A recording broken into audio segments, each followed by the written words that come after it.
오늘 하나님의 말씀은 데살로니가전서를 찾겠습니다. 데살로니가전서 5장입니다.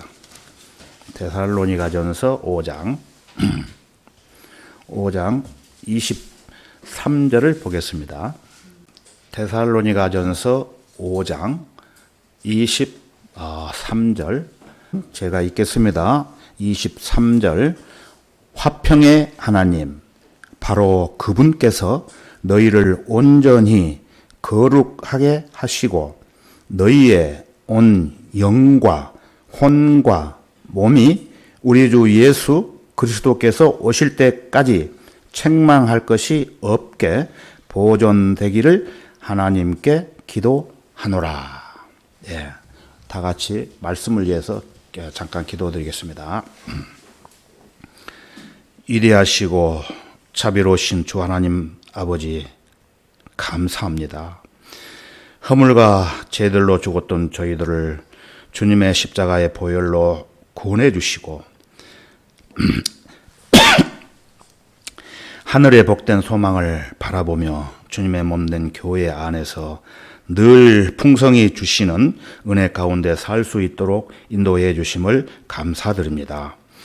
지난 한 주간 동안에도 주님의 사랑하는 성도들 주님의 품 안에서 안전하게 보호해 주시고 오늘 영과 진리로 경배드릴 수 있도록 좋은 환경과 여건을 우리에게 허락해 주심을 더욱 감사드립니다.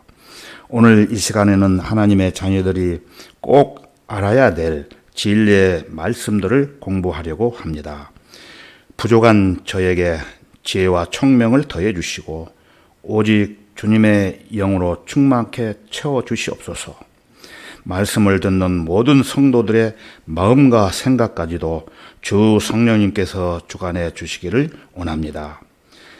처음 시간이 오매 마치는 시간까지 어떠한 마귀로부터 방해받지 않도록 지켜 주실 줄 믿습니다. 이제 곧 다시 오셔서 우리를 데려가실 주 예수 그리스도의 이름으로 기도했습니다. 아멘.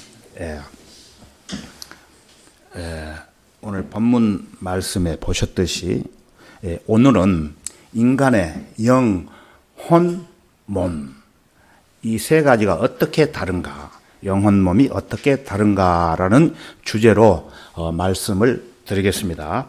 좀 시간이 오늘은 중요한 말씀이기 때문에 한 시간이 조금 넘을지 모르겠어요. 조금 긴장하시고 잘 들으시면 좋을 것 같습니다. 영혼, 몸이라는 것은 우리의 구원론에 있어서 구원론에 있어서 기초적인 내용이지만 공부를 하지 않으면 잘 몰라요. 그래서 구원을 받았다고 해도 30년, 40년 된 사람들도 영혼, 몸에 대해서 나눌지를 몰라요. 심지어는 강단에서 설교하는 요즘 기성교회 목사들 보면은 아주 유명하다는 그 목사들도 이 영혼, 몸에 대해서 분별을 못해요. 그래서 오늘은 기초적인 것, 영혼, 몸에 대해서 자세히 공부를 하는 시간으로 하겠습니다. 그리고 구원받은 이후에 영적인 삶에 있어서도 사실상 모든 성도들이 꼭 알아야 될 매우 중요한 말씀입니다. 그런데 그 고대 그리스 철학자들 중에는 인간을 몸과 정신으로 구분하는 이원론 주장을 하고 있습니다. 이 철학자들이 그래서 하나가 아니고 둘로. 그런데 이런 주장에 영향을 받고 있는 기독교 신학자들 중에 인간을 몸과 영혼으로 구분하는 이원론을 주장하는 사람들이 많이 있어요. 이와 같이 세상 사람들이나 성경을 알지 못하는 신학자들은, 안 당하면서 알지 못하는 신학자들은 인간이 어떤 존재인지 명확히 규명을 하지 못하고 있습니다.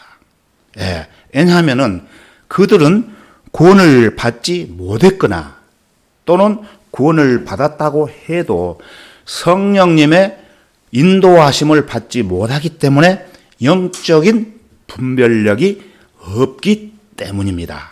예. 자, 그러면은 이제 영혼, 몸이 어떻게 다른지 좀 더 성경적으로 구체적으로 살펴보겠습니다. 태초에 하나님께서 온 우주 만물을 창조하시고 사역을 선포하는 창세기 1장을 보면은 인간은 여섯째 날에 하나님께서 우리의 형상대로 사람을 창조했다고 나옵니다. 예, 우리의 모습을 따라 사람을 만들자. 예, 여기에 보면은 우리라는 단어가 나오지요. 우리라는 말은 복수지요. 예, 복수. 즉, 아버지 하나님, 아들 하나님, 성령 하나님. 예, 이렇게 얘기를 하는 것입니다. 그래서 요한일서 5장 7절에 가서 보면은 개역 성경에는 이 내용이 없어요. 그러나 킹제임스 성경에는 분명하게 말씀하시는 내용이 요한일서 5장 7절에 가서 보면은 이는 하늘에서 증거하시는 이가 세 분이시니 아버지와 말씀과 성령이시오. 이 세 분은 하나이십니다. 무슨 말입니까? 삼위일체라는 말씀이에요.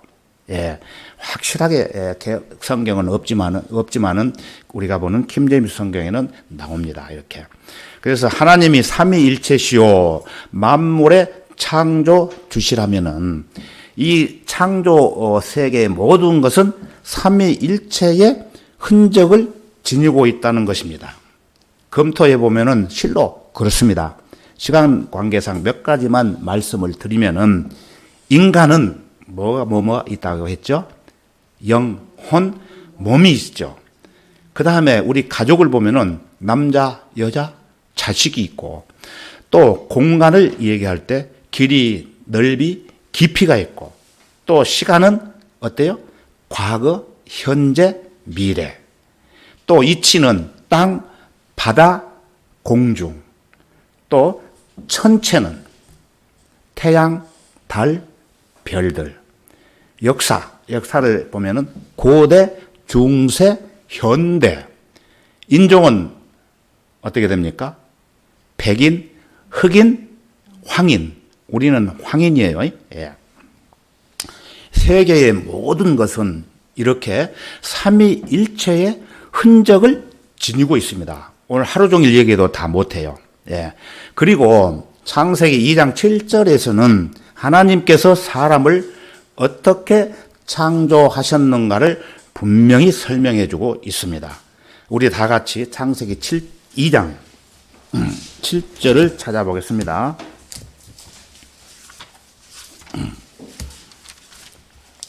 창세기 2장 7절입니다.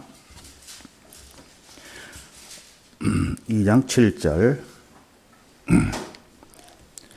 제가 읽을게요. 주 하나님께서 땅의 흙으로 사람을 지으시고 그의 콧구멍에다 생명의 호흡을 불어 넣으시니 사람이 살아있는 혼이 되었더라. 혼이 되었더라. 이렇게 말씀하고 있습니다.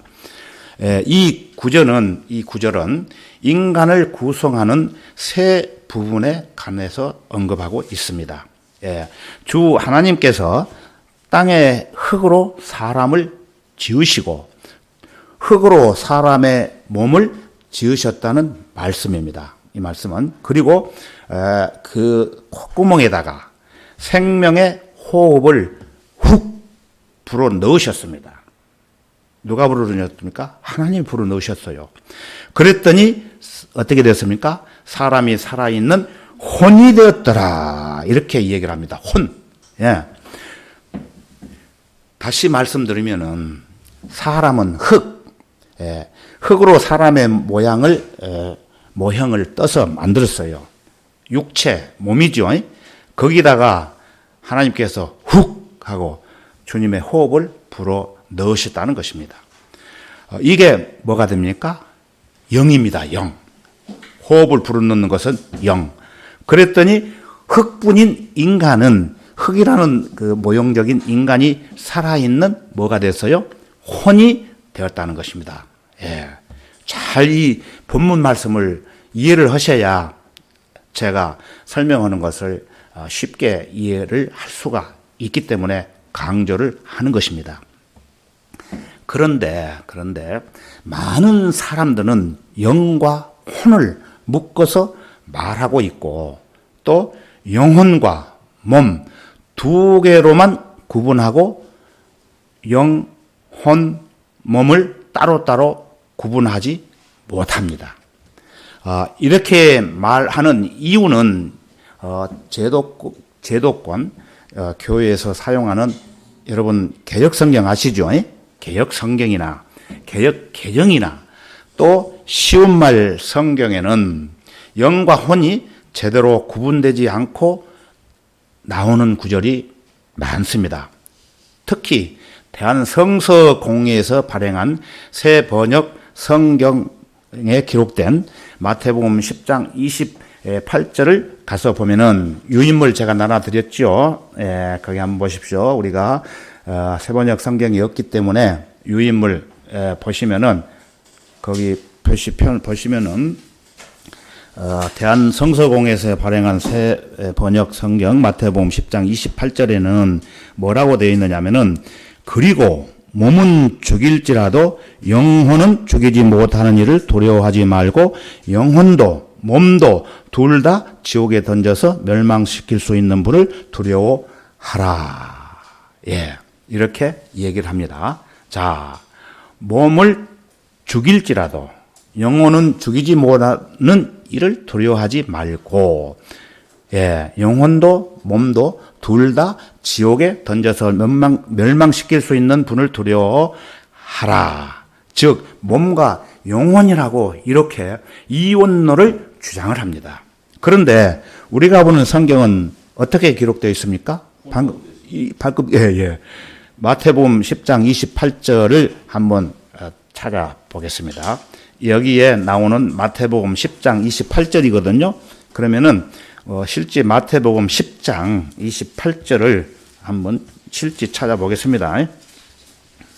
마태복음 10장 28절. 우리 성경에는 혼으로 되어 있죠. 좀 구체적으로 나오는 구절이 여기 대한성서공회에서 마태복음 10장 28절을 우리 성경하고 한번 비교해 보는 겁니다. 마태복음 10장 28절 제가 읽어볼게요. 또 너희는 몸은 죽여도 혼은 죽일 수 없는 자들을 두려워하지 말고 오히려 혼과 몸을 모두 지옥에 멸할 수 있는 그분을 두려워하라. 한번 분석해 볼게요. 킹제임스 성경에는 혼은 죽일 수 없는 자들을 두려워하지 말고 이렇게 되어 있는데 이 혼이라는 단어가 우리가 여기 보신 바와 같이 병개된 성경에는 어떻게 되어 있습니까? 나누어드린 유인물을 한번 더 볼게요. 아까 그 성서공회에서 발행한 성경은 읽어봤지요. 10장 28절. 또 두 번째 성서원에서 발행한 쉬운 말 성경 마태복음 10장 28절에 가서 보면은 몸은 죽일 수 있어도 영혼은 죽이지 못하는 사람들을 두려워하지 말라. 오직 몸과 영혼을 모두 지옥에 던져 파멸시킬 수 있는 하나님을 두려워하라. 이렇게 되어 있습니다. 또 저는 45년간 개역 성경을 봤는데 그 성경을 보면은 세 번째 마태복음 10장 28절에 몸은 죽여도 영혼은 능히 죽이지 못하는 자들을 두려워하지 말고 오직 몸과 영혼을 능히 지옥에 멸하는 자를 두려워하라. 이렇게 되어 있죠. 설명 안 해도 잘 아시겠죠. 그래서 저는 개역 성경에 공부를 이제 많이 해봤지만은 제가 킹제임스 성경으로 공부를 하면서 이러한 내용을 자세히 봤더니 이렇게 틀려요. 우리 킹제임스 성경에는 몸은 죽여도 이거는 병개된 성경도 다 똑같습니다. 혼은 죽일 수 없는 자들 두려워하지 말고. 그런데 여기에 보면은 어떻게 되어 있어요? 영혼, 혼이 아니고 영혼 이렇게 묶어서 얘기를 하고 있죠. 혼과 몸을 모두 지옥에 그 영혼도 몸도 둘 다 지옥에 던져서 멸망시킬 수 있는 분을 두려워하라고 되어 있습니다. 자, 그러면 결론적으로 다시 말씀드리면은 우리 성경에는 혼과 몸이라고 되어 있는데 이렇게 변개된 모든 성경에는 혼이라고 하지 않고 우리가 읽어봤듯이 영혼도 몸도 둘 다 지옥에 던져서 멸망시킬 수 있는 분을 두려워하라고 되어 있는 것을 우리가 확인했습니다. 예. 이렇게 변개된 성경이 왜 틀렸다고 보십니까? 예. 제가 설명드릴게요. 영과 혼이 지옥으로 간다고 기록되어 있기 때문에 틀렸어요. 영과 혼이 지옥으로 간답니다. 자, 그러면은 여러분 질문을 하나 드릴게요. 구원을 받지 못한 사람이 만약에 죽게 되면은 영혼, 몸 중에서 무엇이 지옥에 갑니까? 예? 혼이 지옥에 가죠. 혼. 그런데 여기 변개된 성경에는 영혼 이렇게 되어 있어요. 확실히 아세요. 이거는 기본적이고 요거는 변함이 없이 정확하게 알으셔야 돼요. 예. 혼이 지옥을 갑니다. 그러면은 구원받지 못한 사람이든 또 구원받은 사람이든 죽게 되면은 이 육신 몸은 어디로 갑니까? 흙으로 돌아가요. 한쯤에 흙으로. 장사 지내면은 땅에 묻잖아요. 네, 흙으로 돌아가요. 그러면 영은 어디로 갑니까? 영. 구원, 구원을 받든지, 여기 조건이 있어요. 구원을 받든지, 구원을 안 받든지, 모든 영은 하나님께서 주셨기 때문에 하나님께서 다시 거두어 가십니다. 구원을 받든 안 받든. 여기에서 많은 사람들이 또 착각을 해요. 구원을 받든 안 받든 하나님이 거두어 가요, 영은. 예. 이 부분은 나중에 좀 구체적으로 설명을 드릴게요. 예, 그래서 오늘 본문 말씀 데살로니가전서 5장 23절을 다시 한번 읽어보겠습니다. 본문 다시 데살로니가전서 5장 23절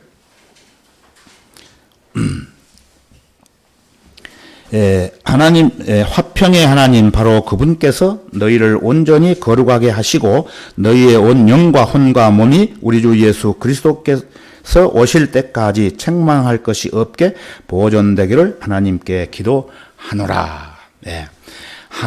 화평의 하나님 바로 그분께서 너희를 온전히 거룩하게 하시고, 그 말씀은 우리를 온전히 거룩하게 하신다고 그랬잖아요. 예수님 오실 때까지. 지금 구원 받을 때뿐만 아니고.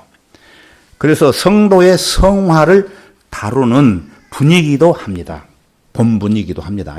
예, 여기서 이 구절은 인간을 구성하고 있는 영과 혼과 몸으로 분명히 세 부분, 삼원론을, 즉 삼분설을 언급하고 있는 것입니다.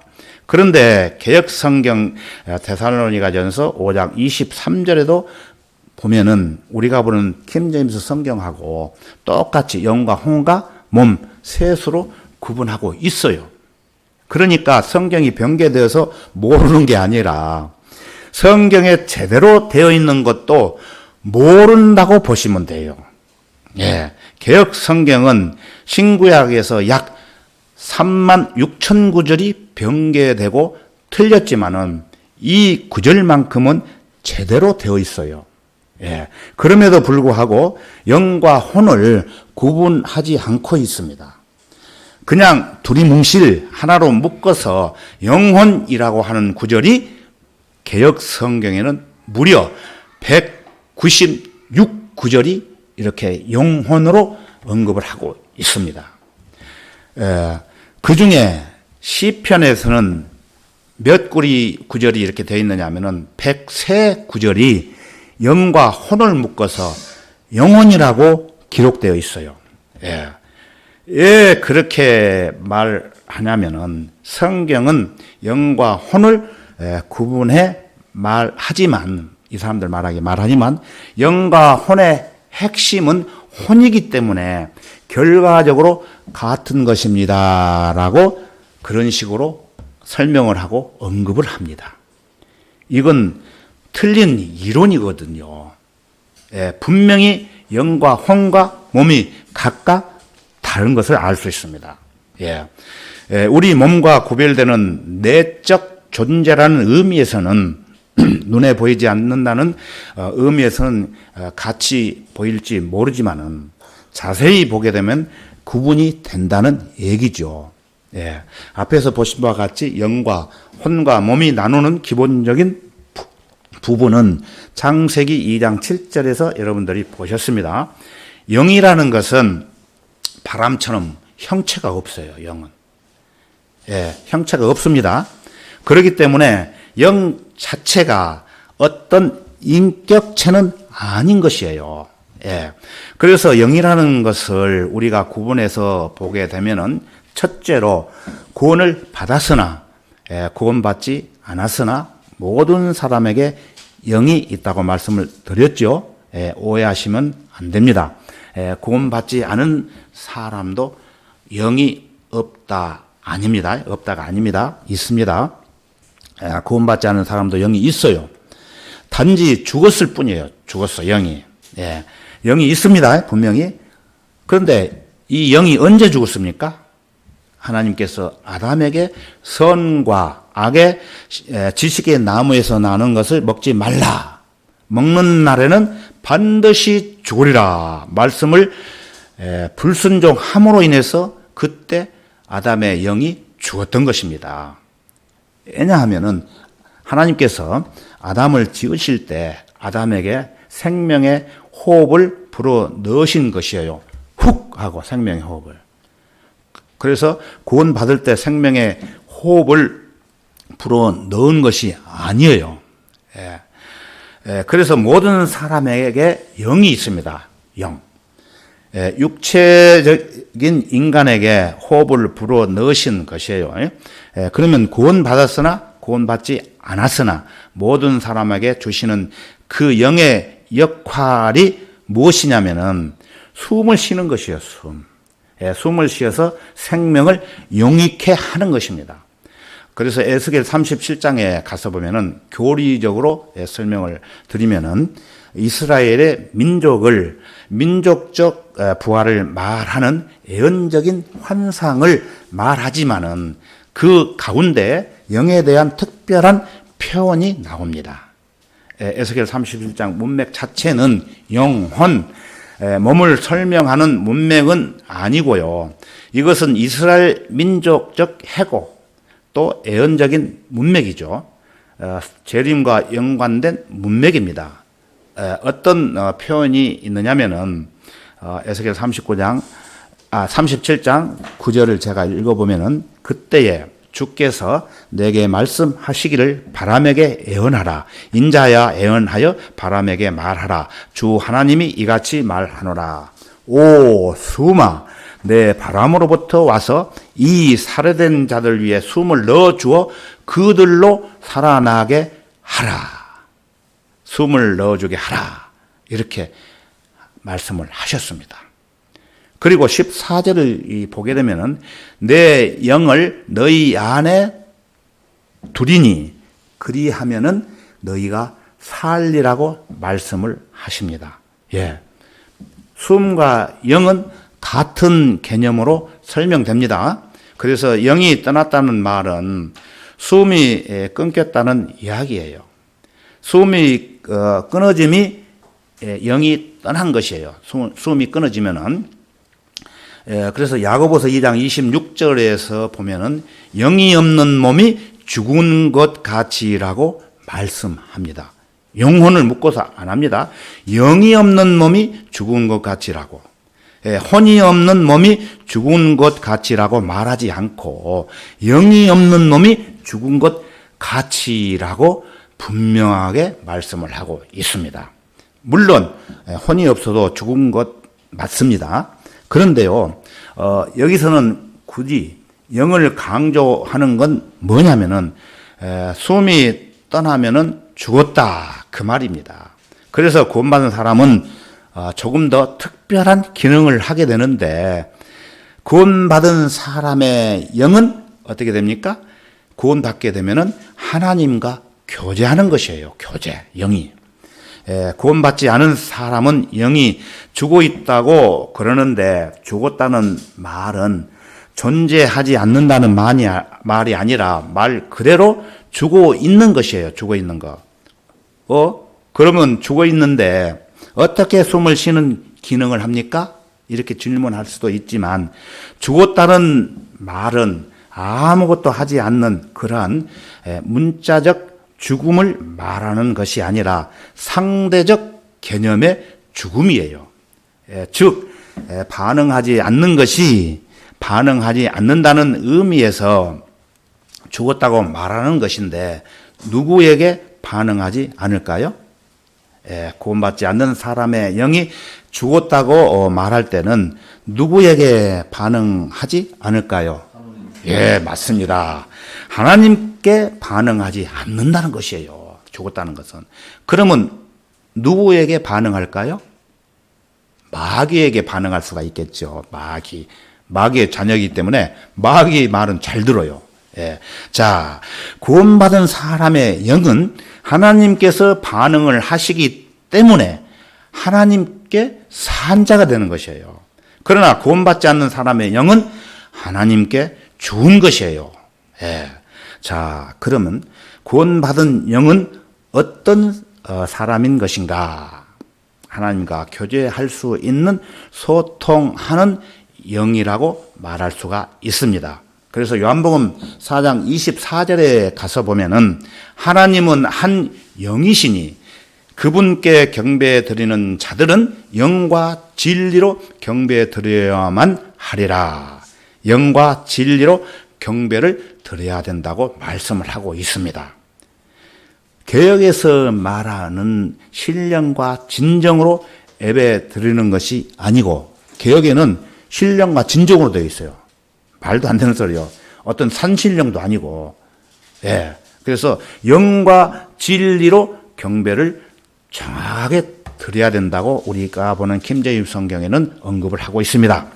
진리로 경배 드려야 됩니다. 진리라는 것은 뭡니까? 하나님의 말씀이잖아요. 하나님의 말씀. 하나님의 말씀이 제대로 선포되고 하나님의 말씀이 높임을 받고 하나님의 말씀을 통해서 모든 것이 이루어질 때 그 경배는 온전한 경배가 되는 것이에요. 또 한편 영이 살아 있어야지 경배가 되는 것이에요.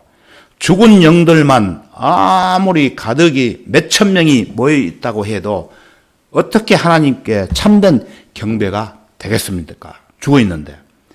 그래서 구원받지 않은 사람들은요, 아무리 많이 모여서 예배를 드린다 해도 예배를 받지 않습니다.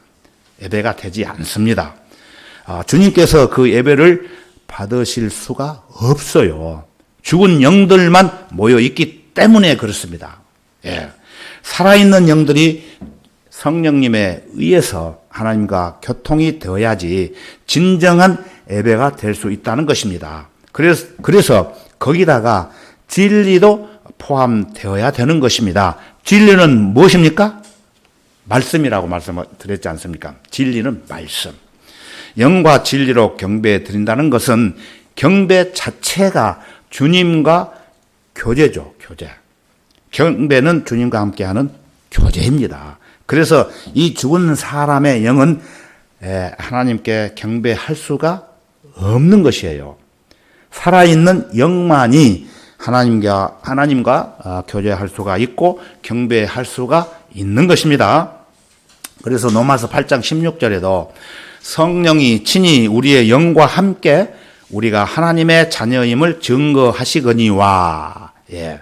성령님이 우리의 영과 함께 증거하신다고 말씀을 하시는 거예요. 실질적으로 성령님 자체가 영이잖아요. 영. 우리에게는 영이 있고 영과 영끼리 만나고 교제하는 것이에요. 영과 육체가 교제하는 것이 아니라 영과 육체가 교제하는 것이 아니에요. 영과 영, 그래서 성령님과 우리 영이 함께 증거한다고 말하는 것입니다. 구원받지 않는 사람의 영은 죽었기 때문에 이 일을 할 수가 있습니까? 없습니까? 할 수가 없습니다. 그리고 디모데후서 4장 끝절인 22절에도 보면은 주 예수 그리스도께서 내 영과 함께 계시고 그랬는데 주 예수님이 나와 함께 계신다는 말씀입니다. 구체적으로 말씀을 드리면은 이제 영과 함께 있다는 얘기죠. 영과 함께. 왜냐하면 여러분이 예수님을 영접하셨으면은 마음에 그 하나님의 영을 모시는 것입니다. 그래서 하나님의 영과 함께 계신다고 표현을 해야 정확하게 맞습니다. 그런데 우리가 분명히 예수님을 영접했다고 하지만은 실제적으로 내 안에 들어오신 분은 성령님이 들어오셨습니다. 육체적인 예수님이 들어올 수가 없잖아요. 육체이기 때문에. 영으로 들어오시는 거죠. 영. 그분이 바로 성령님이라는 얘기예요. 그래서 삼위일체. 이렇게 성령 하나님을 얘기하는 것이에요. 그래서 성령님이 내 영과 함께 계신다는 얘기죠. 영과 함께 나머지 구절도 마찬가지입니다. 자, 그러면 우리의 영은요, 구원받은 사람의 영이 하는 가장 중요한 일은 숨 쉬는 것뿐만 아니라 성령님과 교제하며 성령님의 또 지시를 받게 되는 것입니다. 교제만 하는 게 아니고 성령님의 지시를 받게 돼요. 주님의 모든 일은 경배뿐만 아니라 주님의 모든 영은 영적으로 해야만 합니다. 그것을 육신적인 열심으로는 소용이 없다는 얘기예요. 육신적인 열심이라고 말하는 것은 뭐냐면은 지식으로 하는 것이에요. 지식. 자기의 지식이고 자기의 재능과 자기의 노력으로 하는데 그 노력이 나쁘다는 말은 아니라 내 영이 성령님과 제대로 교제하지 않는 법인 내에서 하면은 육신적인 생각으로만 한다는 얘기죠. 의미 없다는 말이에요.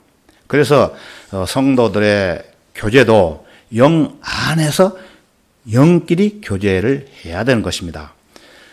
여러분 골로새서 2장 5절 말씀을 보게 되면은 내가 비록 육체로는 떠나 있으나 우리가 육체적으로는 떠나 있으나 영으로는 너희와 함께 있어 기뻐하며 너희의 질서와 그리스도를 믿는 너희의 믿음의 굳건함을 보노라 이렇게 말씀을 하고 있습니다.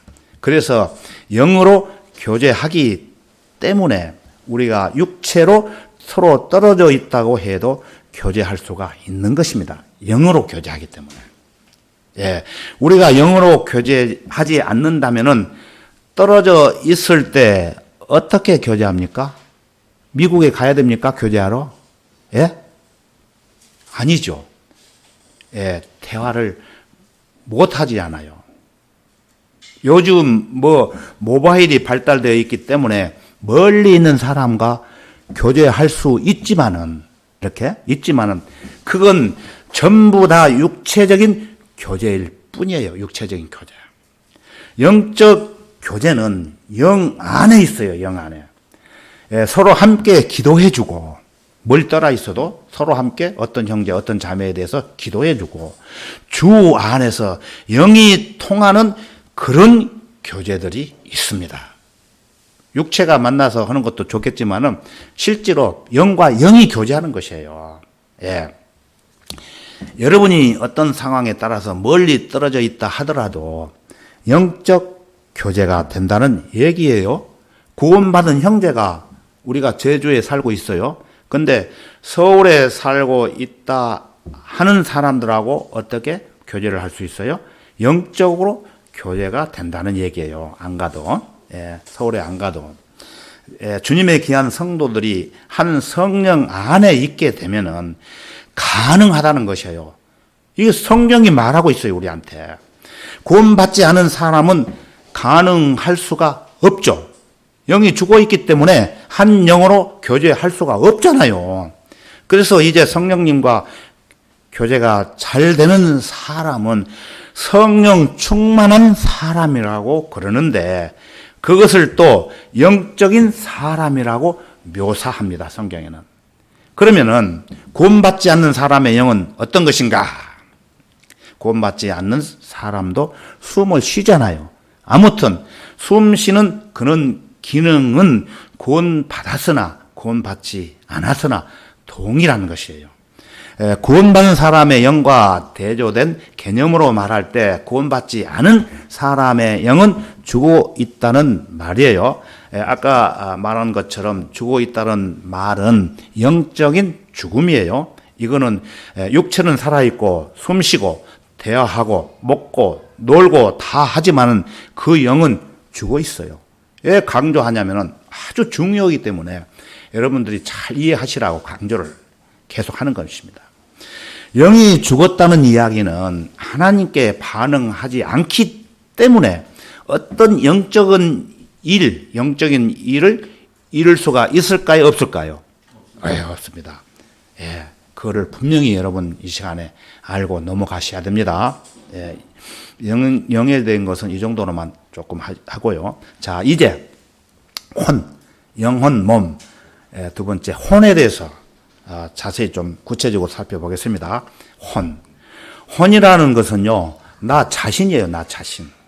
영혼, 몸 중에서 한 부분이기도 하지만 이것이 핵심이에요, 나 자신. 그래서 혼이라는 것은 지, 정, 의가 있는데 이것은 인격적인 자아 자체를 말하는 것입니다. 예. 지는 뭘까요? 어떤 꽃을 보면은 이것은 하나의 꽃이다. 지, 정의. 정은 감정이에요, 감정. 이 사람이 꽃을 보면, 이 꽃 정말 예쁘다. 예, 그게 감정에서 나오는 거예요. 또, 의는 의지. 야, 이 꽃 정말 예쁘다. 한 송이 꺾어가지고 집에 꺼져 놓으면 좋겠다. 여러분, 꽃 함부로 꺾으면 안 돼요. 그렇다고 해서. 예. 나 자신입니다. 나 자신. 지, 정, 의는. 그래서 혼이라는 말은 혼이라는 말로 번역할 수도 있지만 단순하게 그 사람 자체로 번역할 수도 있는 말이에요. 그 자체가 선과 악을 행하는 행위의 주체가 혼이에요. 혼. 영이 선과 악을 행하는 주체가 아니에요. 예. 몸이 선과 악을 행하는 주체가 아니에요. 혼이 주체예요. 혼. 내 안에 혼. 성경은 시편 42편 1절과 2절을 보면은 갈급한 혼이 있다고 그래요. 또 욥기 30장 25절에 보면은 근심하는 혼이 있어요. 솔로몬 노래 1장 7절을 비롯해서 에레미야 31장 25절에 보면은 슬픈 혼과 피곤한 혼을 또 말씀을 하고 있습니다. 예. 혼의 의지를 발휘하는 것이에요. 감정을 느끼는 것도 혼이고 지식을 깨닫는 것도 혼이고 의지를 발휘하는 것도 혼이라는 얘기입니다. 몸은 뭐예요? 몸은 혼의 명령에 따라서 움직이는 것이에요. 예? 혼이 머릿속에서 강다가 오늘 어디로 가자 하면은 뭐가 움직입니까? 몸이 움직여야 돼요. 내 몸이 가야 돼요. 혼이 지시를 하면은. 그게 몸이에요, 몸. 자, 그러면은 배고프니까 뭐 좀 먹자. 예? 몸이 합니까? 혼이 합니까? 혼이에요, 혼이. 혼. 또, 이 사람 미웠다. 미워해야 되겠네. 예? 미워하는 거, 뭐가 합니까? 또, 어떤 사람 참 사랑하고 싶어요. 애인이 없는 사람은 애인 하나 생기면 사랑하고 싶죠.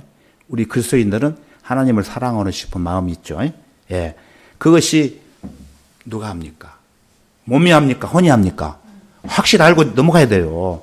혼이에요, 혼. 영, 혼, 몸 중에서 혼이 하는 거예요, 혼. 예. 혼이 선과 악을 행할 수 있는 행위의 주체입니다. 의지의 주체예요. 우리가 구원받고 하늘나라에 간다든지 아니면은 구원받지 못하고 지옥에 가는 것도 역시 혼의 역할입니다. 그래서 혼의 구원이라는 말을 쓰는 것이에요. 혼의 구원. 그냥 뭐 혼의 구원이라고 하는 게 아니에요. 예. 베드로전서 1장 9절 여러분 잘 아시죠? 너희의 혼돌의 구원을 받음이라. 그런데 베드로전서 1장 9절 개역성경에 가면은 어떻게 되어 있어요? 예? 혼돌의 구원이라고 안 하고 영과 혼돌의 구원을 받음이라. 영혼의 구원을 받음이라. 이렇게 기록되어 있어요. 나중에 찾아보세요. 예. 영혼의 구원을 받음이라 아니고 혼돌의 구원을 받음이라. 이렇게 정확하게 되어 있는데도 많은 목사들이 이 내용을 몰라요. 사실 공부를 안 하기 때문에 몰라요. 예수님께서 십자가상에서 구속을 이해하여 죽으신 것은 뭐 때문에 죽으신 걸로 압니까? 인간의 혼을 위해서 죽으셨어요. 인간의 혼. 이해가 좀 안 되십니까? 쭉 설명을 드리면 이해가 되실 겁니다. 예수 그리스도를 믿을 때 그때 그의 혼이 구원을 받아서 지옥의 형벌로부터 구제되는 것이 혼이 구원을 받기 때문에 우리가 하늘나라에 가는 것이에요. 예. 혼이 구원 받을 때 그러면은 무엇이 거듭납니까? 죽었던 영이, 예. 아담으로부터 죽었던 영이 다시 거듭나는 것이에요.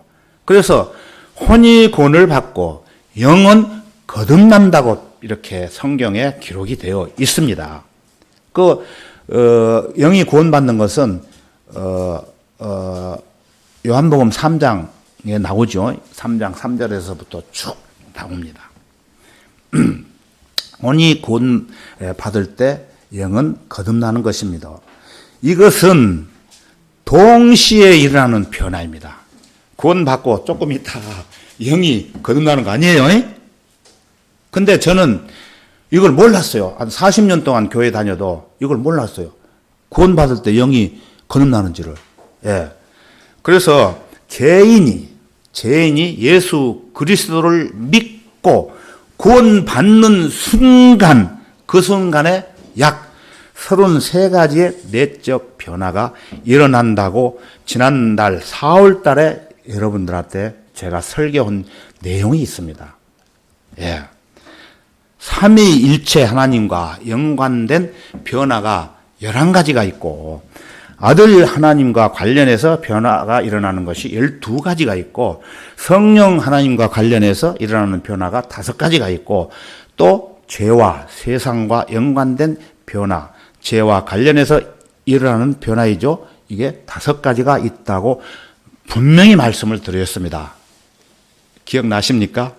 잊어버렸죠? 예, 우리가 반복해서 공부를 해야 돼요. 그래서 시간 관계상 구절을 대해서 이렇게 여러분들한테 다시 말씀을 드리지만은 제가 5월달, 4월달인가 설교 내용이 있기 때문에 그 설교를 한번 다시 들어보시면은 여러분들이 이해가 되실 것입니다. 구원받은 성도는 그리스도 안에서 천상에 있는 모든 영적인 복을 받게 되는 것이에요. 천상에 있는 모든 복, 우리 인간적인 복이 아니에요. 이거는 구원받게 되면은. 그래서 그게 쉽게 얘기해서 33가지를 성경에서 쭉 언급에 되어 있어요. 예, 구원받은 성도는 그리스도 안에서 천상에 있는 모든 영적인 복을 받게 된다는 말씀이 에베소 1장 3절에 있습니다. 즉 예수 그리스도를 구주로 믿는 모든 죄인에게 33가지의 일들이 일어난다는 것입니다. 구원만 당장 받아가지고 그것만 받는 게 아니고 33가지. 예. 진실로 선하심이 내 생애의 모든 날 동안 나를 따르리니 내가 주의 전에 영원히 거하리로다. 이 말씀이 있어요. 이러한 복을 받은 주님의 귀한 성도 여러분, 우리 모두 하나님께 감사와 찬양을 드려야 됩니다. 이걸 잘 모르기 때문에, 이러한 복을 받고도 잘 모르기 때문에 주님께 감사를 제대로 못하고 또 찬양을 제대로 못하는 것이에요. 너희의 혼들의 구원을 받음이니라. 그러면 혼이 어떻게 생겼습니까? 혼. 시간이 좀 많이 갑니다만은 이왕에 이 얘기 나온 김에 조금 자세하게 말씀드릴게요. 혼이 어떻게 생겼습니까? 혼은 역시 내적인 존재이기 때문에 눈에 보입니까? 안 보입니까? 안 보입니다. 그러나 형체가 있습니까? 없습니까? 형체가 몸과 똑같은 형체가 있습니다. 우리 몸 보시죠. 이 몸과 똑같은 형체가 보이지 않지만 안에 있어요. 혼이. 몸과 똑같은데 보이지 않다는 것이에요. 육안으로는 볼 수 없지만은 내 안에 똑같이 나 똑같은 모습이 혼이 있어요. 여러분 축구공 아시죠? 옛날에 축구공을 보면은 축구공 가죽이 있고 그 다음에 뭐 있습니까? 축구공 가죽이 이렇게 있고 주부 있죠, 주부. 그 다음에 뭐 있어요? 공기. 이거 이해를 하시면은 이해가 돼요. 아주 정확하게 몸, 혼, 영을 설명을 해요. 예를 든다면은. 그런데 요즘 축구공은 그렇게 되어 있는지 안 되어 있는지 모르겠어요. 한번 잘라서 수술해 보지 않았기 때문에. 근데 제가 어렸을 때는 축구공에 가죽이 있고 그 다음에 바람 넣으면은 그 튜브가 안 새요. 축구공은 새이기 때문에. 그러면 공기가 빵빵히 들어가가지고 그냥 운동장 가서 볼 차고 막 그랬거든요. 저 어렸을 때에. 그래서 튜브가 가죽 속에 가득 차면은 어떻게 됩니까? 가죽과 튜브가 하나가 되잖아요. 우리 고영재님 축구 많이 해보셨죠? 이해가 되십니까? 안 차보셨는가 봐. 저는 많이 해봤어요. 몸과 혼은 마치 하나처럼, 몸과 혼과 몸은 하나처럼 움직이는 것이에요. 같이 있으니까, 내 몸 안에. 그래서 우리가 누가복음 16장을 보게 되면은 한 부자가 지옥에 갑니다. 그 지옥에서 이 부자의 상태를 보게 되면은 거기서 똑같이 뜨거움을 느껴요. 뜨거움. 시간은 가지만은 한번 찾아보겠습니다. 누가복음 16장을 찾아보겠습니다.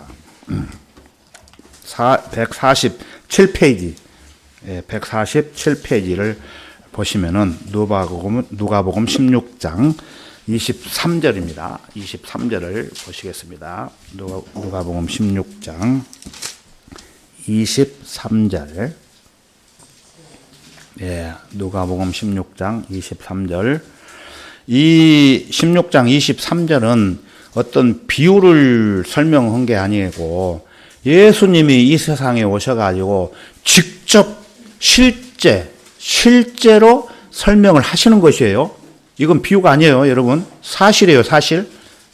이강덕이 이 몸을 가지고 이 세상에 살듯이 똑같은 그런 사실을 예수님이 말씀하셔요. 누가복음 16장 23절. 부자가 지옥에서 고통받는 중에 눈을 들어 저 멀리 아브라함을 보았더니 나사로가 그의 품에 있는지라. 어떻게 됩니까? 죽어서 뭐가 지옥으로 간다고 했어요? 혼. 혼이, 몸은 이 아주 굉장한 부자가 몸은 죽어서 흙으로 갔어요. 혼은 구원을 안 받기 때문에 지옥으로 가 있는 거예요. 지옥에서 이렇게 보니까 딱 눈을 들어 이렇게 보니까 나오잖아요. 지옥에서 고통을 받는 중에 얼마나 뜨거우면 고통을 받겠어요. 눈을 들어 저 멀리 아브라함을 보았더니 나사로가 그의 품에 있더라. 나사로가 누군지 아십니까? 부자로 이 세상에 호화호식을 살 때에 그 거지 나사로는 그 부자가 먹은 부스러기를 개들이 먹고 있는데 가가지고 먹을 것이 없어가지고 거기에서 주워 먹고 살았어요. 거지 나사로가. 그러니까 막 이 상처가 나고 그랬잖아요. 성경에 보면 자세히 나와요. 그 거지가 아이고 아브라함이 품에 있는 거예요. 자기는 뜨거워서 있는데 편안하게 있는 거예요. 예, 그 얘기예요. 품에 있는지라. 24절을 한번 보겠습니다. 그가 소리질러 말하기를 아버지 아브라함이여 저를 불쌍히 여기셔서 나사로를 보내시어 그가 자기 손가락 끝에 물을 적셔 내 혀를 식히게 하소서 내가 이 불꽃 가운데서 고통을 받고 있나이다 라고 하니. 여러분 이 말씀 어떻게 이해가 되십니까? 예.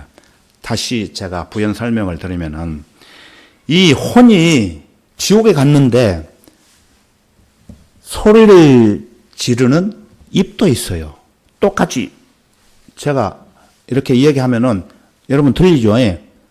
이 입이 있어요. 이 혼이 죽었는데 지옥에 가서 그래가지고 그가 소리질러 말하기를 아버지 아브라함이요.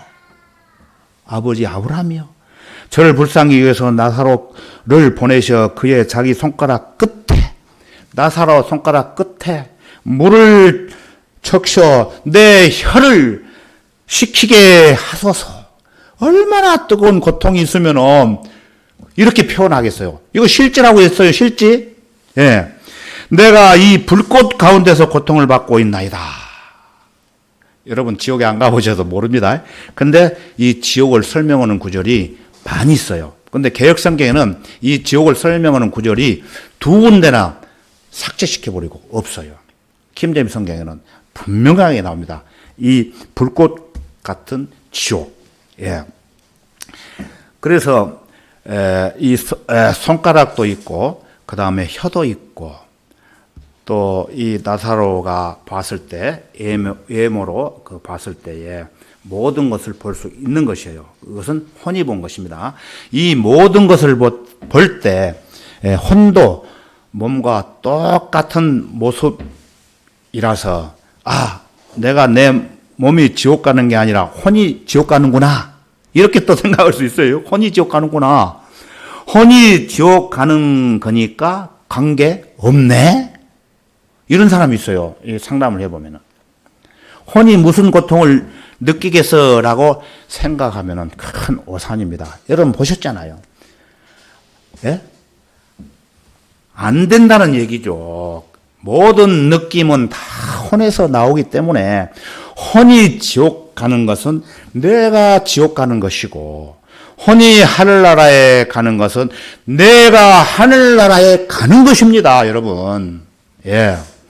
영적 하늘이라는 특별한 말을 쓰고 있는 데는요, 이거는 자세히 아셔야 돼요. 자세히 아셔야 돼요. 여러분, 구원받지 않는 사람은 영을 말할 때는 구원받지 않은 사람은 영이 죽었다고 그랬습니다.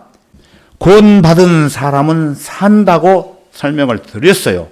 그러면 혼은요, 아주 중요한 문제입니다. 귀담아 들으셔야 됩니다. 예, 혼은 구원받은 사람과 구원받지 않은 사람이 뭐가 다를까요? 예? 혼이 내 몸 안에 들어 있습니다. 그런데 구원받은 사람의 혼은 몸과 구원받지 않은 사람은 혼은 몸에 붙어 있어요. 이 몸에. 그런데 구원받은 사람은 여러분 이해가 안 가시지만은 말씀이니까 믿어야 돼요. 구원받은 사람은 내 몸 안에 있지만은 몸과 혼이 구별되어 있어요. 이게 중요해요. 예. 내 몸과 똑같은 혼이 내 안에 있지만은 내 몸과 분리가 되게 있고 내 몸과 하나가 된 것이 있다는 것이 있는데 이것은 어려운 설명입니다만은 구원받지 않는 사람은 붙어 있지만은 구원받은 사람은 분리가 되어 있다는 말씀이에요. 쉽게 말씀드리면은. 예. 구원받지 않는 사람은 몸과 분리 되지 않고 혼과 몸이 하나가 되어 있다는 것입니다. 그래서 구약에서는 사람이 죽었다고 그럴 때 혼이 죽었다고 표현을 해요. 혼이 죽었다고.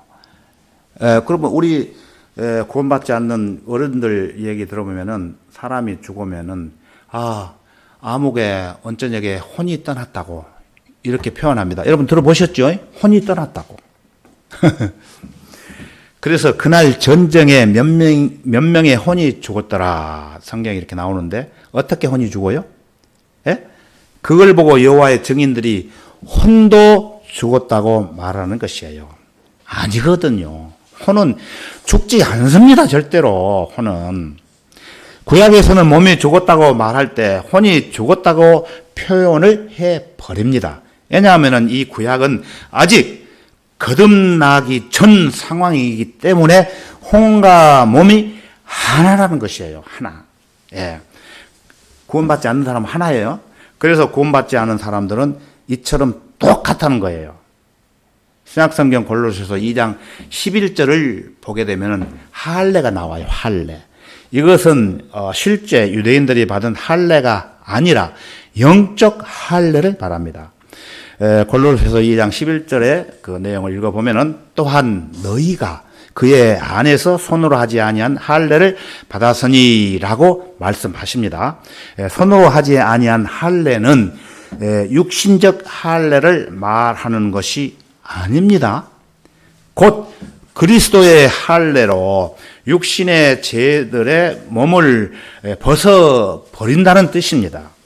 여기서 유대인들이 출생을 하게 되면은 8일 만에 받는 할례가 있습니다. 그 할례를 말하는 것은 어떤 특별한 할례를 말하고 있습니다.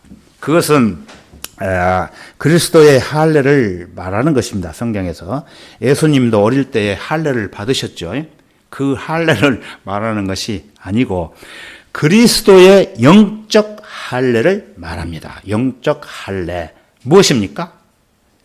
육신의 죄들의 몸을 벗었다는 거예요. 육신의 죄들의 몸을 벗었다는 할례라는 것이에요. 그게 몸의 일부를 잘라내는 것이거든요. 몸의 일부를 잘라냅니다.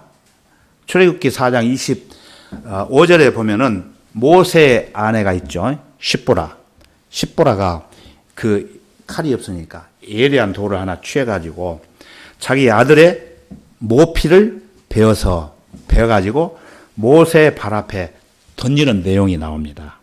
예, 여러분 아시잖아요. 영적 할례도 뭔가를 잘라내는 것이에요. 몸을 잘라내요. 그러면 영적 할례는 뭐냐면은 무엇에서 몸을 잘라내죠? 혼에서 몸을 잘라내는 거예요. 혼.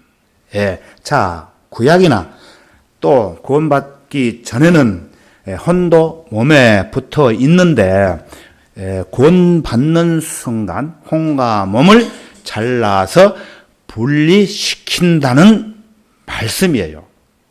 그래서 로마서 7장을 보게 되면은 그 결혼과 이혼의 비유가 나오는데 옛 남편이 죽어서 새 남편을 맞이한다는 비유입니다. 옛 남편은 육신이에요. 성경적으로 또 육신과 내가 즉 나라는 혼이 육신과 붙어 있어요. 붙어 있기 때문에 같이 살면서 같이 갈 수밖에 없어요. 그런데 육신이 죽었어요. 그렇기 때문에 나는 내 새 남편인 예수님을 남편으로 모실 수 있게 되는 것입니다. 예. 이것은 무엇을 말하는고 하니 여러분이 아직 몸 속에는 몸이라는 껍데기로서는 있지만은 구원을 받게 되면 몸과 여러분의 혼이 분리되어 있다는 상태가 된다는 것입니다. 그게 무슨 말입니까? 혼이 구원받음과 동시에 영이 살아나죠. 몸은 분리되죠. 그러므로 영의 지시를 받을 수 있게 된다는 사실입니다. 분리되었기 때문에 나는 더 이상 몸의 지시, 육신의 지시를 받지 않아도 된다는 것이에요. 예, 그게 달라요. 자, 이거는 몸을 다시 설명을 드립니다. 몸은 무엇인가? 몸도 사실 두 종류를 인식을 해야 합니다. 물리적인 몸 자체를 말할 수 있어요. 여러분, 우리가 밥 먹고 화장실도 가고 사람들하고 악수도 하고 이런 이 물리적인 몸 자체는요, 중립적인 개념이에요. 어떤 선악에 대한 개념이 없습니다. 몸이 건강하다. 몸에 왜 신경 써? 저 사람 육신적인 죄를 짓는군. 이렇게 생각하면 안 됩니다. 여러분, 몸이 건강을 위해서 힘써야 됩니다. 몸의 건강을 위해서. 몸은 육신인데 죄덩어리인데 왜 육신에 신경 써? 저 사람 잘못되었군. 그렇게 하면은 안 된다는 것이에요. 이게 누가 특히 말을 하냐면은 금욕주의자들이 말을 합니다. 금욕주의자들은 몸 자체를 죄로 여기기 때문에 부부가 살면서 그러한 것도 그 금욕주의자들은 죄라고 봐요. 그래서 한때는 그 부부하고 떨어져 살아야 된다 이렇게 주장하는 교리를 펴고 그렇게 이야기하는 무리들이 있었어요. 실제로 저는 그 사람들 많이 봤어요. 몸에 무언가를 몸을 개발시키는 것을 마치 세상적인 일을 하는 것처럼 생각을 하죠. 몸이 고통을 당할수록 내 영이 개발된다고 생각하는 것이 금욕주의자들 또는 힌두교 이런 그룹들은 몸을 학대시키잖아요. 몸을. 몸 자체를 주로 보기 때문이에요. 하지만 성경에는 죄로 보는 개념이 영적 개념에 육신이 있고 일반적 몸은 그런 것이 아니에요. 육신적 몸 자체는 그냥 몸이에요. 어떤 영적 개념이 없어요. 선악에 대한 개념이 없습니다. 다만 성경에서 육신이라고 표현을 할 때 그 육신은 죄와 연관되어서 설명이 됩니다. 물리적인 육신 자체를 말하는 것이 아니라 이 육신에 포함된 죄성 자체를 말할 때 하는 말이에요. 죄성이라고 생각하면은 조금 이해가 되시겠죠? 물론 성경에 죄성이라고 말보다는 육신이라는 말을 쓰고 있지만은 그렇게 이해하시면은 이해가 잘 되실 것입니다. 로마서 7장 18절에 가서 보면은 내 안에 곧 내 육신 안에는 선한 것이 거하지 않는 줄을 내가 아노니 원함은 내게 있으나 선한 것을 어떻게 행하는 것인지 알지 못하노라 그랬어요. 그냥 내 안에 선한 것이 거하지 않는다고 그러면은 곤란해요. 그래서 내 안에 내 안인데 그 중에 내 육신이라고 구체적으로 표현을 해 주신 것이에요. 육신은 죄와 연관되어서 죄성이 있는 것이기 때문에 아담의 죄성이 들어왔기 때문에 죄를 짓게 되는 것이에요. 세상에 잡혀 있기 때문에 죄를 짓는 것이 아닙니다. 세상에 살기 때문에 우리가 죄를 짓는 것이 아니에요. 아담의 죄성이 들어와 있기 때문에 우리가 죄를 짓는 것이에요. 네. 여러분이 세상과 직접 맞닿는 것이 육신이잖아요. 네. 사탄이 우리에게 죄를 짓도록 유혹하려면은 우리의 육신에 자극을 하는 것입니다. 예, 세상의 화려한 것들을 눈으로 보게 함으로써 미혹을 받게 하지 않아요. 세상의 악한 말들은 육신의 귀로 듣게 함으로써 악한 말들을 육신의 귀로 듣게 함으로써 죄를 짓도록 유발을 합니다. 세상이나 사탄은 나를 죄를 짓게 할 때는 육신을 통해서 나한테 들어오는데 그러면 결정은 누가 해요? 예? 혼이에요. 혼. 내 안에 있는 혼. 예, 혼이 육신을 통해서 죄를 짓게 만들어요. 예, 이때 혼이 영과 손을 잡으면 어떻게 됩니까? 예? 영과 손을 잡으면은 하나님이 일을 하게 되는 거예요. 예. 성령님의 손을 잡게 되는 것이기 때문에 영적인 일을 하는 것이에요. 그래서 영적인 사람이 되는 것이고, 영적인 사람이라고. 또한 혼이 육신하고 손을 잡게 되면은 육신의 죄를 짓게 되는 것입니다. 그래서 혼이 독립된 것이라고 볼 수가 있어요. 영적으로 갔다, 육신적으로 갔다. 이 혼이 지 마음대로 가는 거예요. 그러니까 우리가 말씀을 들으면서 성령이 이렇게 충만하게 되면은 우리가 처음에는 성령을 받아요. 그런데 살다 보면은 말씀을 듣고 공부를 하다 보면은 육신은 그대로 있고 이 성령의 인도하심 따라서 성장을 하잖아요. 그래서 이게 성령이 충만하다고 하는 거예요. 그런데 이 육신에 혼이 있기 때문에 처음에는 똑같아. 구원을 받고 성령을 받았어. 근데 이 세상에 살다 보니까 재밌는 것도 얻고 싶고 잘 살고 싶고 뭐 육신적으로 생각하는 것들이 막 올라가요. 이렇게 그 성령 하나님의 말씀은 듣지도 않고 들어도 한 귀로 듣고 한 귀로 흘러버리고 그대로 있어. 육신이 올라가요. 그럼 어떻게 돼요? 혼이 육신의 말을 듣는다는 얘기예요. 그래서 독립돼 가지고 이쪽 저쪽 선택할 수가 있는 거예요. 그래서 우리가 하나님 앞에 경배드리고 말씀을 배우고 이렇게 우리가 살아가는 것입니다. 그런데 구원받기 전에는 영과 혼은 죽어 있고 또 혼은 육신에 붙어 있으니까 영의 지시를 받을 수가 없죠. 육신적인 지시를 받을 수밖에 없는 것이에요. 그 구원받지 않는 사람은. 그러므로 구원받고 나면 이 혼이 살아나니까, 구원받고 나면 혼이 살아나니까 둘 중에 내가 선택을 할 수가 있어요. 이 말 오해하시면 안 됩니다. 구원받으면 이제 영이 살아나니까 이제 영의 지시만 받겠지. 육신의 지시는 더 이상 안 받게 되는구나. 이거는 틀려요. 육신과 분리는 됐지만은 여전히 한 집에 살고 있어요.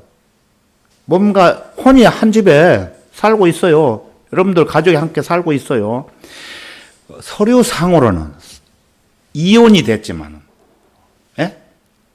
쉽게 얘기하기 위해서 말씀드린 거예요. 몸과 혼이 서류상으로는 이혼이 됐지만은, 지금 한 집에 살고 있기 때문에, 같이 살고 있기 때문에 영향을 받을 수밖에 없어요. 요즘 그 정책적으로 그 이혼 서류 해놓고 어떠한 경제적으로 그 안 되니까 이혼해놓고 같이 한 집에 사는 사람들 많이 있죠. 그래서 나는 선택할 수가 있고 싸울 수가 있는 거예요. 내 안에 있는 혼이 구원받은 사람. 구원 안 받은 사람은 아예 마귀 자식이니까 그 싸움도 필요 없지만은 구원받은 사람은 영적 싸움이 있는 거예요. 그래서 영적 싸움. 이것을 영적 싸움이라고 하는 거예요. 자, 그러면은 이 죄를 이기려면은 어떻게 해야 합니까? 죄를 이기려면은. 로마서 6장을 보게 되면은 죄를 이기는 방법이 11절에 나오는데 그 말씀을 제가 읽어볼게요. 이와 같이 너희도 너희 자신을 정령 죄에게는 죽은 자요. 예수 그리스도 우리 주로 말미암아 하나님께는 산 자로 여기라. 산 자로 여기라고 말씀을 하십니다. 죄에게는 죽은 자로 여기라고 그랬어요. 그것은 육신을 죽은 것으로 여기라는 것이에요. 그래서 로마서 6장 13절에 또 가서 보면은 또 너희 지체는 육체를 말하는 것이에요. 육체. 너희 지체를 불의의 병기로 죄에게 내어주지 말고 다만 너희 자신을 죽은 자들로부터 살아난 자들처럼 하나님께 드리며 너희 지체를 의의 병기로 하나님께 드리라. 이렇게 말씀하십니다. 육신을 십자가에 못 박는 것이에요. 이미 죽어 있다고 여기는 거예요. 하나님이 죽어 있다고 선언하셨기 때문에 나는 죽은 것으로 여기는 것이고 대신 물리적인 살아있는 몸들을 더 이상 죄를 짓지 못하도록 하나님의 일, 의의 병기로 드리는 것입니다. 하나님의 일을 함으로써 성령의 일을 열매 맺음으로써 죄를 짓는 길을 차단하는 것이에요. 차단. 그래서 성령님의 통제를 받는 것입니다. 그리스도인들은. 그래서 아까도 말씀드렸듯이 육신으로는 의를 이룰 수 없어요. 금욕으로는 아무것도 할 수 없죠. 육신의 단련은 건강을 위한 것일 뿐입니다. 건강도 해야죠, 여러분. 그래야 주님을 섬기고 살 수 있는 것 아니겠습니까? 아무리 건강하지 않으면은 주님을 위해서 살고 싶어도 아프면은 안 되지 않습니까? 건강을 챙기는 건 잘못된 것이 아니되 육신만 만족시킨다는 얘기는 옳지 않는 것이라는 것입니다.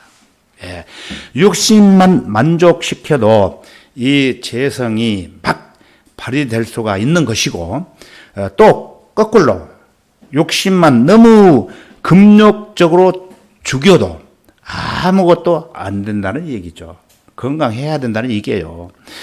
육신 자체에 뭔가 가치를 부여하지 말라는 말이에요. 그러나 육신은 육신일 뿐이에요. 다만 아프면 안 되니까 다만 건강을 위해서 육신을 챙기는 것입니다. 죄와 연관된 개념의 육신은 챙기면 안 되는 것입니다. 육신으로는 하나님의 일을 기쁘게 할 수 없기 때문입니다. 육신적인 의도와 방법으로는 하나님의 일을 할 수가 없죠. 그래서 몸의 훈련 자체는 악한 것이 아닙니다. 좋은 것이에요. 그러나 몸의 훈련 자체는 영적인 개념에서는 의미가 없다는 것이에요. 그래서 몸의 훈련이 나쁘다 하지 않고 경건의 훈련이 중요하다고 말씀하십니다.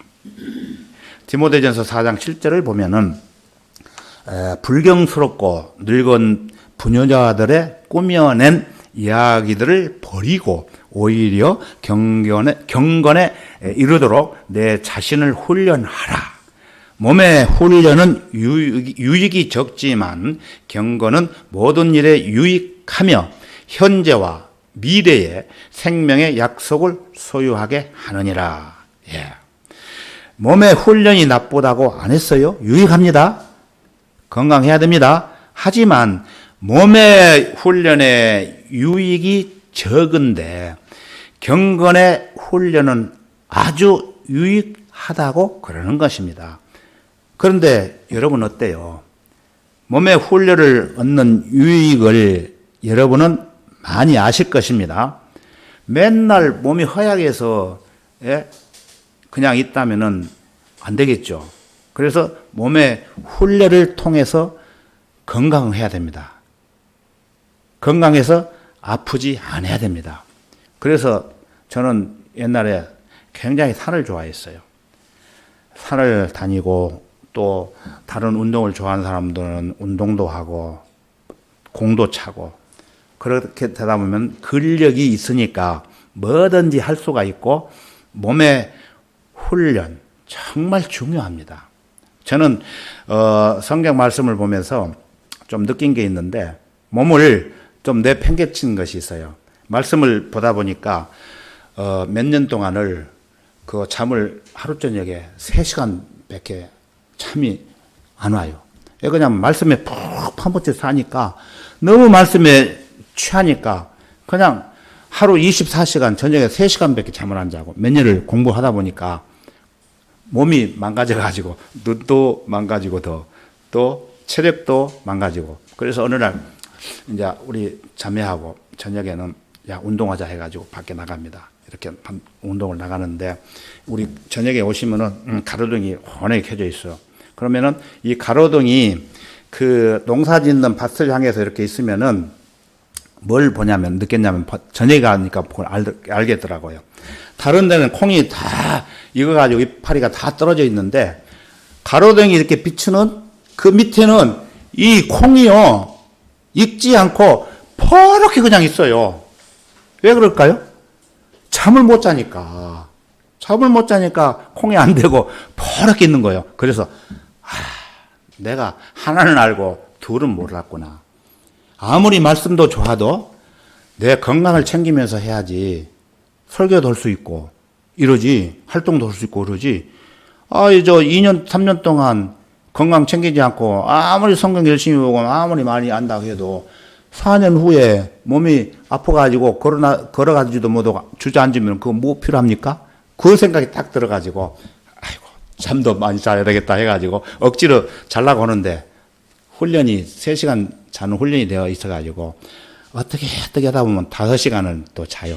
예. 그런데 잠자는 시간이 적지만은 완전히 죽었다 깨나요. 예. 단잠을 자는 것이죠. 예. 그래서 하나님 감사합니다. 그러면서 요즘 이렇게 하고 있습니다. 그래서 몸의 훈련을 통해서 유익을 얻으신 분들이 많이 있으실 것입니다. 저도 이렇게 이제 훈련을 통해서 하려고 합니다. 그걸 여러분들이 그 간증하는 사람도 있어요. 몸의 훈련을 통해 얻는 것이 많은 것입니다. 기쁘죠. 그런데 성경은 그것은 아무것도 아니라고 말을 또 하고 있어요. 경건의 훈련에 비하면은 그거는 아무것도 아니다고 이렇게 그 방금 읽은 말씀에 있어요. 그게 나쁘다는 것이 아니라 몸의 훈련으로 얻을 수 있는 것이 만약에 100이라면은 100이라면은 경건의 훈련으로 얻을 수 있는 것은 1000이고 만만이라는 얘기예요. 만만. 같이 해야 되겠죠. 그래서 몸의 훈련을 했으면은 경건의 훈련을 더 많이 하시라는 말씀이에요. 자, 그런 몸은 뭐냐? 이제 물리적인 몸 자체를 말한다는 것이 죄의 원인이 되는 육신, 즉 죄성에 대한 것 말고 물리적인 몸을 말하면은 몸은 또 성령의 전이에요.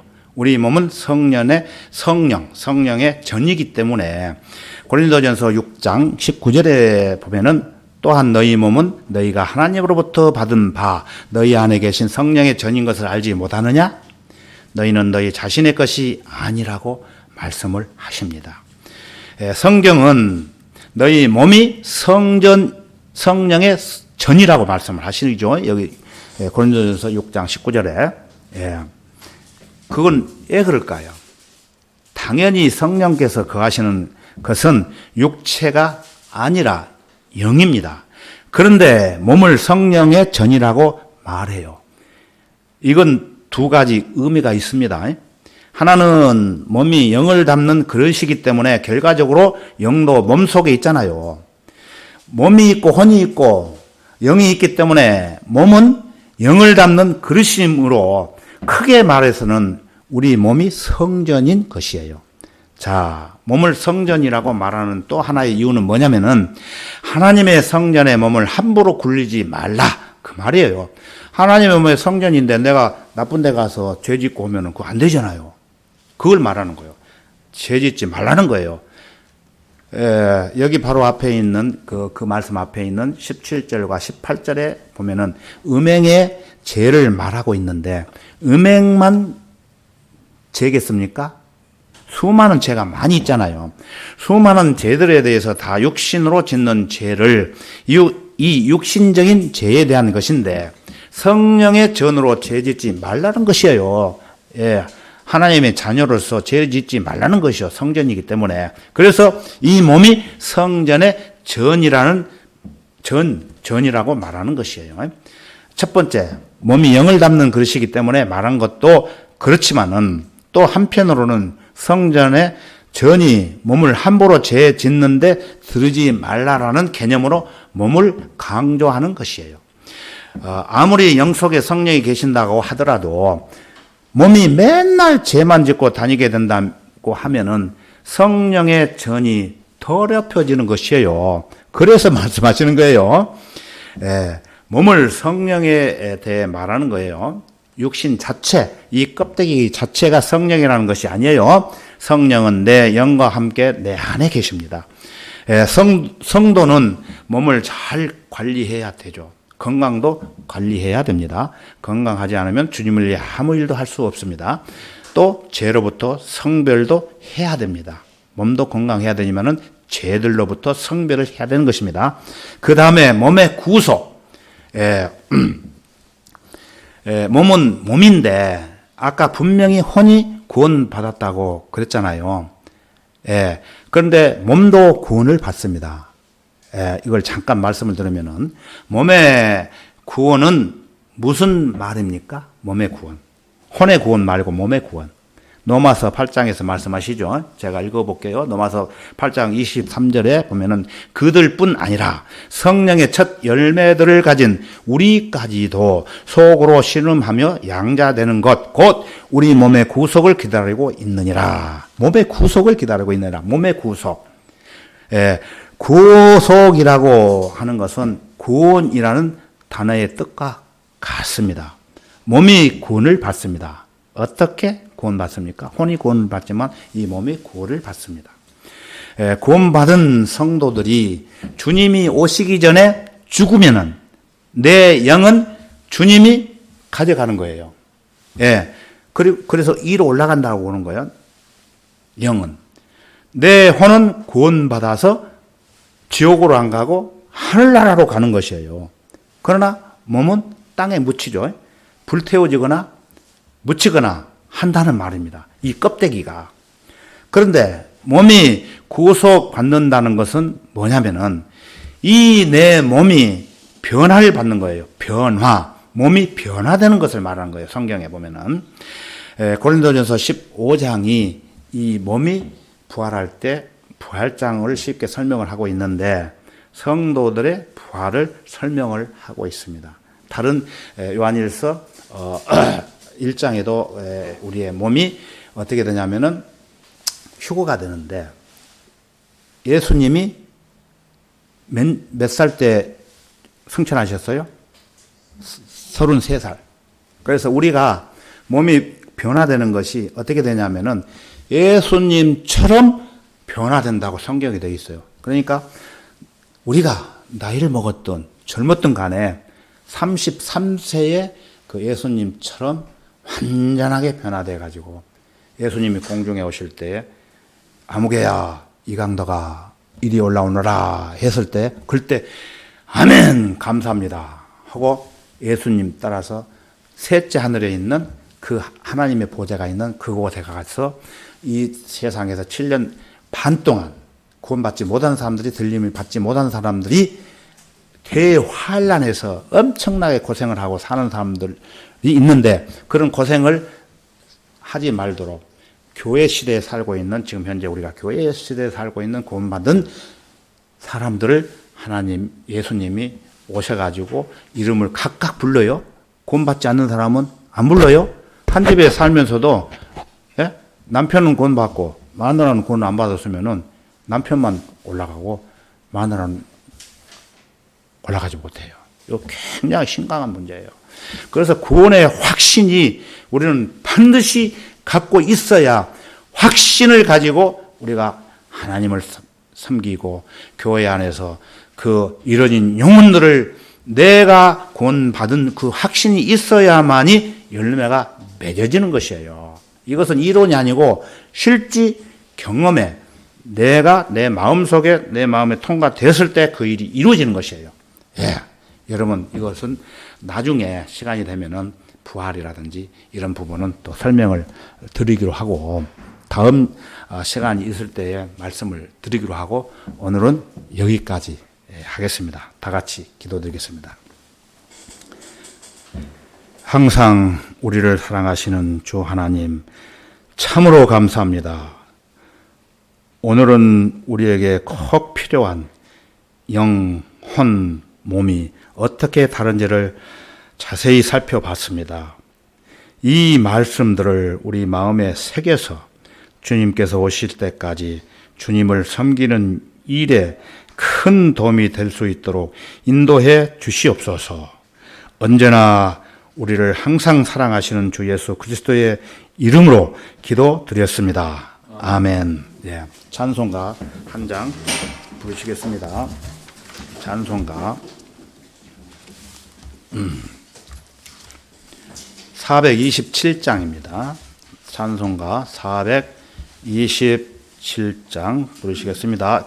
이 찬송가 부르신 후에 오늘 우리 교회 처음 오신 우리 이경민 그 형제님 잠깐 인사를 좀 우리가 하고 교제하는 시간을 갖기로 하겠습니다.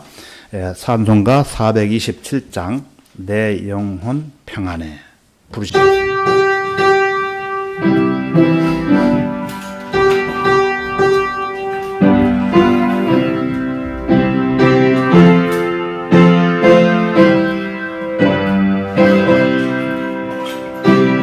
영혼